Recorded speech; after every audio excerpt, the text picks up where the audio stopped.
strike twice. That's exactly why I wouldn't want that You know, to do that, okay? Because of that. Trading in the...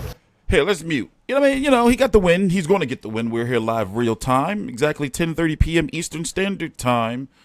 Sunday, September the 6th, 2020. I'm TstreeT Controversy with FightView360.com.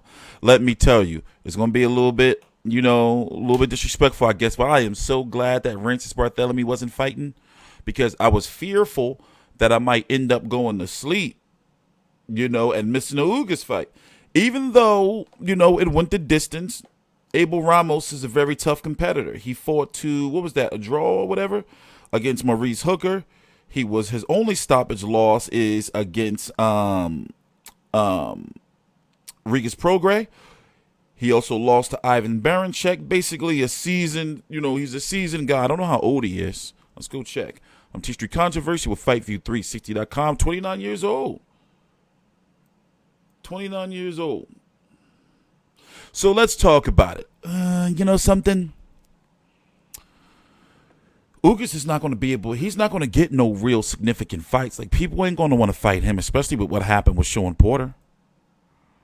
Now, here's my theory. My theory is this. I think that even though COVID kind of messed up the timelines, I'm thinking that your Dennis Ugas was supposed to fight Putin, but he failed the drug test. So what are we going to get? Are we going to get the WBA to order motherfucking Ugas versus Virgil Ortiz? They're not going to order that because they suck dick. And they're going to be like, oh, no, well, we know Virgil Ortiz is a golden boy fighter, and we know Ugas is a PBC fighter. Let's just make up a belt. So Virgil will elevate you to interim, and they're going to motherfucking have some shit like Ugas versus Jamal James or something. Some shit like that. Or Ugas versus Gabriel Maestris. This man. Who's this man? Am I supposed to know this guy? Or is he like Sebastian Fundora? Who's this man? They would do that. The WBA, I don't trust them. Look, they would do this shit. Order him against this 2-0 guy. They would do that shit. Look, fucking WBA, you make me so... Don't get mad. Relax. You know, I've been completely, like, holistic this week. Well, I did have this $15 bourbon drink. I posted on my Twitter. Follow me at TstreeT4Life. It's been popping up. I'm going to put it down below in the comments. So, yeah, I had like this beautiful like bourbon something. Like he muddled some. It was something. It was down in Old City, Philly. You know, went out with my lady. You know, little lunch date. And then got my ass back here. You know, and here we are. You know, covering some Ugas and shit. So they're on commercial break. We're here live real time. You know how we get down. Unless sometimes, you know, I'll cover the fights the next morning. But no, we made it. I had my nap and I woke up literally at 7:30 p.m. You know, and I went and took my little shower and I was back down here like 8:15 or something like that. You know, so the fights here in the States, it's a Sunday night card, 8 p.m. Eastern. You know, so let's get back. What were we talking about? Let's finish what we're doing. Oh, yeah. So my theory is this, that somehow, some way, when Manny Pacquiao retires, and you know, Manny Pacquiao's going to have about 2 more fights or so, I think he's going to run for the president of, you know, the Philippines and shit, you know, and I think he's going to win. So anyway, I see your Dennis Ugas in some way, shape, or form being elevated to the WBA Super World Champion later on down the line, some way, shape, and form, especially if he were to beat Putin or whoever he faces next. And then whenever Pacquiao retires, if Pacquiao wins his fights and retires with the belt in some way, shape, or form, then that will be your Dennis Ugas' bargaining chip to get a Errol Spence or Danny Garcia winner or whatever before whoever wins all 3 of those goes over to fight Terrence Crawford or fights Terrence Crawford. So they will definitely be to solidify their back. Ready for the fight of his life, fellas. Let's go back. And Ugas, so many jabs and good hard body shots. That was like the pattern of the night tonight. It was basically Ugas backing up Ramos, which was kind of a role reversal. And again, Lennox pointed out all through the fight, the jab was the key for Ugas. And then, well, when he wasn't jabbing, if he had his head put down, he got cracked earlier. I think it was round number 3 or 4. Ugas. Lennox. Ugas. What do you think about what you're seeing right there? Oh, yeah, Ugas all the way. He's throwing some great combination, great rally of punches. My bad. Starting off with that double jab, coming to the body, then ending up on top. I mean, solid And here's the performance, end of not the great, fight but when you they know, really like, rallied with, good work. You know, Joe wouldn't tell his some fighter good rec. to box at this position. This is where he got hit and staggered. This is what Ramos was supposed to be doing for most of the fight, but he did it at the last 10 seconds of the fight. And that's the thing I kept pointing out during the fight. All he had to do was get Ugas into a There's the shootout. punch stats. And then, you got a chance. You're the puncher. And he never did it until the last 10 seconds. I didn't see Unbelievable. the jabs landed. Total punches landed 233 to 109. So Ugas landing twice as many punches as Ramos, according to CompuBox. Jabs, all Ugas as well. Even the power shots, 73 to 51 in favor of Yordenis Ugas. Let's get the decision and Jimmy Lennon Jr. I do like covering boxing. Love covering boxing. Ladies and gentlemen, after 12 rounds of action here at the Microsoft Theater in Los Angeles, we go I'm already to the gonna get scorecards. fucking- We have a split decision. Here are the score totals. Dr. Lou Moret scores the bout 117 to 111. You know we can't in hear the favor crowd of score. The crowd Abel go. Ramos. Judge at ringside, Zach Young sees it 115 to 113 in favor of Yordenis Ugas. What in the And judge at world? ringside, Eddie Hernandez Sr. sees the action 115 to 113 in favor of the winner. He is now the new WBA welterweight champion of the world, Yordenis Ugas. Well, no disrespect to your Dennis Ugas, but I don't count that belt. I mean, you got to be kidding me, fellas. Crazy. What the fuck is 9 rounds going to on? 3, Ramos, and the other two had it 7-5. I mean, I'm stunned. I'm Them absolutely bubble stunned. judges be and, drunk. And Ugas, who lost a split decision to Sean Porter, had to be thinking, well, I can't get a win. What do I have to do? I wouldn't. I know what was going through their minds. Both of them were praying. Them that they bubble were gonna judges be be the drunk. winners, but there can only be one winner. Well, I think right when Ugas heard split They decision, can't handle the he bubble wasn't sure life. about where it was going. Okay. Yeah, because he's been down this road before, but here, I mean, the Porter fight was close. Guys, was this fight close? No, dog. I don't think so. That's a no for me, dog. We'll talk to Marcos Villegas. We'll get his card. And more with Joe and Lennox. A stunner, but the right guy won. Yeah, let me tell you that whole Lennox story. So basically, Lennox Lewis, about a couple PBC events ago, said, yeah, it's really pronounced Lennox, but Americans, just call me Lennox, so I just went with it. So now Brian Kenny is like Lennox, and it's just come off all weird, but it is his name, I get it. But me, motherfucker, I'm calling you Lennox. That's how I known you since I was a little boy, and shit, and HBO pay-per-view on the little chip box. You're Lennox. I was going to say Lennox. But anyway, moving on. What was I talking about? Oh, yeah, that 117, 111. So you've been seeing fucked up cards, man. Like, we don't know what's going on with them judges, like, in the bubbles. Like, they be, seeing on some shit. So I'm thinking, like, they can't handle the bubble life. They probably get into that bubble. Like, oh, my God, I got to be in these rooms. Because, when you lock down, you're only in your hotel room and shit. Or maybe just one of those judges just don't like Ugas. He's like, man, fuck him. I don't like him. What you do to that judge, Ugas? And what's that judge's name? Let's see what they're saying about that judge on Twitter. So, yeah, if you don't know, Errol Spence and Danny Garcia are fighting November the 21st on PBC on Fox pay-per-view. Take my money. Just take it. We're going to, of course, start gearing up for our pay-per-view coverage of, the Charlos, Tank Davis, pay-per-view. And then, of course, Loma Lopez. And then Terrence Crawford versus Kell Brook. Now, I would have loved, Yordenis Ugas versus Terrence Crawford. But Terrence Crawford is fighting Kell Brook basically because Kell Brook brings in some international money. Sky Sports pay-per-view. That's the best, way I can look at it. And right now, the 147-pound division is top-heavy because the winner of Spence versus Danny Garcia is going to be expected to stay on pay-per-view. So it's like, who, are they, like, we don't really know what Pacquiao is going to do. It was heavily rumored that him and Mikey Garcia was going to fight in Saudi Arabia or some shit. I never believed in Terrence Crawford versus Manny Pacquiao. We don't know what Keith Thurman's doing, but he's got to have his get-back year. And his get-back fight. So he ain't really in the mix. He got to have a, and according to Keith Idec from Boxing Scene, Keith Thurman is a PBC. He's a free agent. And Keith Idec is credible, like, and he said that came from Bob Arum. Like, Keith Thurman is a free agent. That's not saying he's not affiliated and aligned with PBC, but he can listen to offers and shit. Shaw and Porter won an eliminator, but that wasn't against fucking Sebastian Formella, but that wasn't a final eliminator from my understanding.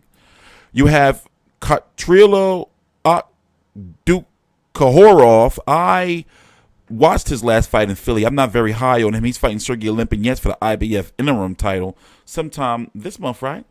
And the thing is, I'm not even feeling him. Like, I don't think he's that good. You dig? I think Olympinets going to work him. Let's listen. 120 to 108 in favor of Ugas. 12 zip. Now, he also, fellas, said, hey, I could find 3 rounds that were close that maybe I could swing over to Abel Ramos, but that means at best he has it 9-3 Ugas, and one of the judges, Dr. Lou Moret, had it 9-3 Abel Ramos. Joe, what's going on? Lennox, what do you have to say about it?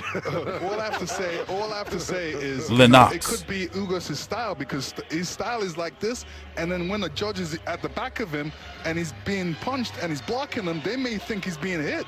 So I don't know what that was. Maybe something's funny about that. Joe, maybe they missed it. Like every time Ugas threw his jab and he landed on Ramos's face, they didn't see any of them. Otherwise, what are we talking about? Look, I'm at a loss for words, to tell you the truth. I saw nothing. I saw it like Marco saw it, and they tried to rob that man. I saw it, and you, Brian. I saw it as a one-way street tonight, and it was all Ugas. Joe, you know what they should be doing? What? The judges should be listening to us. That'll be the day. That would simplify things. Don't do that Ugas shit. Versus Sean Porter, almost every round was very close, right? Yes. It didn't seem that way here, and I think Marco's saying, hey, 3 rounds for Ramos, that's very possible. We're being reasonable here, but not 9 rounds for Ramos. I just can't find it. And then lastly, Brian, if you listen to Salas in the corner, you can usually tell the cornermen are usually they're truth tellers in the corner. He would have been going, hey, we need this, we need that. They were having, it was all laughs and fun in the corner. They thought it was a runaway as well. Plus, shit, I got to make sure my DVR is set for overtime. He's cruising. He was cruising to a convincing victory. Not easy victory, but a convincing victory. And again, we've been doing this, fellas, a long time. Maybe we look back on the tape and we see something different. But initially, I'm just saying we're all quite stunned. There we go. Don't forget, we got the Welterweight Championship of the World set for November 21st on Fox pay-per-view. Errol Spence, #1 in the world at welterweight, taking on Danny Garcia, the former world champion, undisputed world champion at 140 pounds. He's been up at welterweight for a while, looking for the big win. The winner here will be regarded as the #1 welterweight in the world. PBC returning Wednesday, September 23rd on FS1. Please join us then. We'll be right back in the bubble at the Microsoft Theater in Los Angeles, and we hope you enjoyed it. It was an interesting night. At the very start, it was Abel's nephew, Jesus Ramos, getting out there against another unbeaten fighter in Esteban Garcia. But Jesus Ramos getting the win in what was, we thought, probably the best Ramos fight of the night. He almost got 2 big wins. Jesus getting a knockout over Garcia and giving Garcia his first professional loss. He's only 19. So we're not going to fucking hear from Ugas? Do I got to turn to FS1? And then Omar Juarez in against a very tough Dakota Linger. Had to work, but he gets the win. And then the main event, Yordenis Ugas, we thought, cruising to an impressive victory. Turns out he gets a split decision win. For Lennox Lewis, Joe Goosen, I'm Brian Kenny. Thanks for watching, everybody. So they really going to make me turn to FS1. Let's go over it real quick. You bastards. You bastards. I understand the 10 o'clock news and shit, but it's like, yo, bro, y'all really going to make me go to FS1? Hold on, guys. Let's go over to FS1. Video's probably going to slow down a little bit. You bastards. Man. What time is it? And, usually in Sundays, it's like a guaranteed day that I'm in the bed early. Like, guaranteed, because what I'm doing is I'm usually up all night on Saturday night, like into the morning and shit. FS1 has some drag race shit, and it says it's new. So what? Do I got to go to Fox Sports Go? Where's the post-fight interview? Was helping our neighbors feed their loved ones. Why are they doing this to me? Some of our locations as drive-up food banks. I deserve better. And boxing, streaming, Fox Sports Go. I deserve better than this. Fox Sports 2 has some world poker shit. I shouldn't have to go through this, man. I shouldn't have to go through this. But I do it for you, the people. Because it is you, the people, who are the most important. So they really not going to do a post-fight interview. What the fuck is this, man? I'm sorry for all the cussing, you know. Sorry for all the cussing. Well, I guess that's it. That's it. Look, I'm checking. Look, I'm looking. This is all live. Like, this is the Fox Sports Go live, like live channel, FS1. They showing bushes and shit. Floral arrangements. PBC Fight Night Crowley versus. This is a replay? Maybe it's on here. Is it on here? Come on, Ugas, give me that interview, man. You in here, bro? What? I don't want to see that. Oh, that's the schedule. It says 11 p.m. Oh, man. I'm sorry, guys. Usually I'm better than this. Well, anyway, who do you think you're... So he is the WBA world champion. I'm not counting those bullshit belts no more. I don't count that belt no more. I'm not counting no WBA world... I'm sorry you're Dennis Ugas. I'm sorry you're Dennis Ugas. I'm sorry Virgil Ortiz. What the fuck is a WBA gold? Mario Barrios, he's coming back. Ishmael, I don't count. Let me tell you something. I'm boycotting every belt except the WBA Super World. I don't fuck with none of them belts. You're an interim champion. No disrespect. You got a trinket. You know, you got a WBA gold belt. You got a trinket. You got a WBA world belt. You got an enchanted trinket because you can be upgraded to fucking Super World if somebody. So it got a little bit of magic up in there. That Gilberto Mendoza magic. You know, Tank Davis, you ain't no champ. That shit don't count. Not over here. Not over here, Tank. You got an enchanted trinket, dog. And his shit got like a weight. Like you may get upgraded, but like your weight, you're losing the weight. It got like a -2, some shit. You know the RPG shit. What am I talking about? All right, let me get up out of here, man. You know, good solid win. You know, they really tried to rob that man, though. Oh, yeah, let me see what judge that was. Ooh. Let me see. Lou Moret. Lou Moret, what the fuck were you thinking, Lou Moret? 117, what? This him. What were you thinking? You think he's 76? In the bubble, he should be home with his wife and kids. What were you thinking, Lou? Let's see what other controversial shit you got on here. What other controversial shit you got, Lou Moret? So far, I'm going down his box rack, seeing what else he fucked up. So far looking so good. Bro, he is out of control for that. What was he thinking? What was he thinking? 90. He had Tony Harrison up one over Charlo in the rematch. Bro, Lou Moret, get your shit together, man. You looking like he elderly. I'm not gonna disrespect the elderly. That ain't right. 117, 111. Anyway, I'm TstreeT Controversy with FightView360.com. We cover every single major fight live. Next week is a little mild. You know, shit don't really pick up until, you know, the Lubin fight. And then we're going to build a nice little streak of fights after that. But until then, all you cool cats and kittens, I'll see you later.